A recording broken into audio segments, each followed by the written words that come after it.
What if there was an economic model built not for profits, but for human dignity, ecological balance, and universal welfare? That's Prout, the progressive utilization theory, first introduced by Indian philosopher Prabhatranjan Sarkar in 1959. During the turbulence of the Cold War era, capitalism and communism both failed to offer true justice or fulfillment to humanity.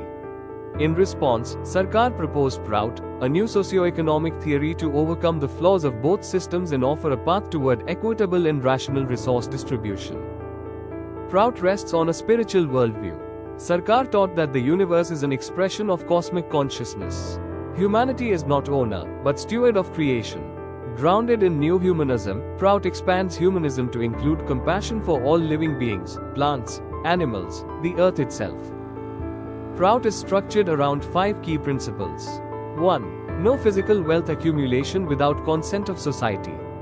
2. Maximum utilization and rational distribution of all resources, physical, intellectual, spiritual. 3.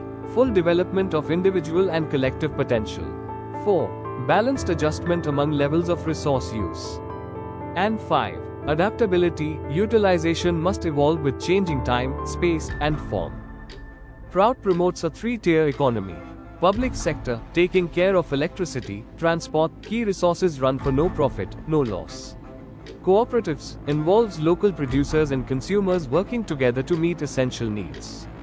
And small private businesses, for personalized services for innovation and entrepreneurship.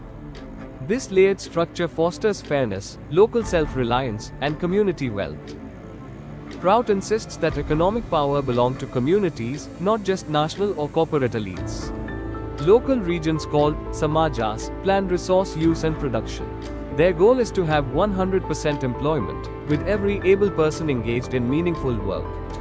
This decentralization prevents exploitation and keeps wealth circulating locally. Prout proposes both a floor and a ceiling. A floor guarantees jobs and purchasing power so everyone meets basic needs. A ceiling puts limits on personal accumulation to prevent extreme inequality. This ensures universal dignity while checking greed. Prout emphasizes moral and spiritual wisdom among leaders. Only individuals dedicated to public welfare, not personal power, should guide society.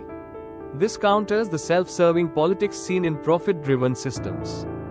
Prout views Earth's resources as a shared inheritance, not personal property. Policy must ensure sustainable use across generations.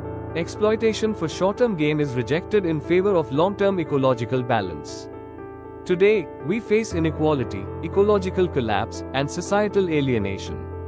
Prout responds with guaranteed needs for all, economic democracy and decentralized power, stewardship of nature, ethical leadership rooted in spirituality.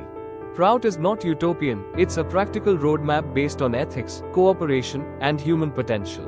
However, for the propounder of Prout, real progress, Sampurn Swaraj, cannot happen unless women participate fully in education, economy, leadership, and spirituality. He urged that women and girls be freed from customs that restrict them, and be empowered to rise in knowledge and service. On August 4, 1968, Sarkar founded the global movement of girls Proutists, run by women, for women, an organization intended to nurture girls as future leaders, educators, social activists, and thinkers.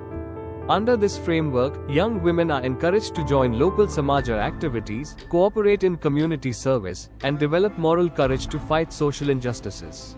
In Prout's vision, women's sentimentality transformed into spiritual strength becomes society's moral backbone. When girls become girl Proutists, they become the architects of a new, cooperative, compassionate world.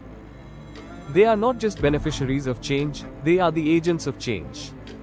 Join the conversation, explore Prout, help seed a future where both people and planet thrive.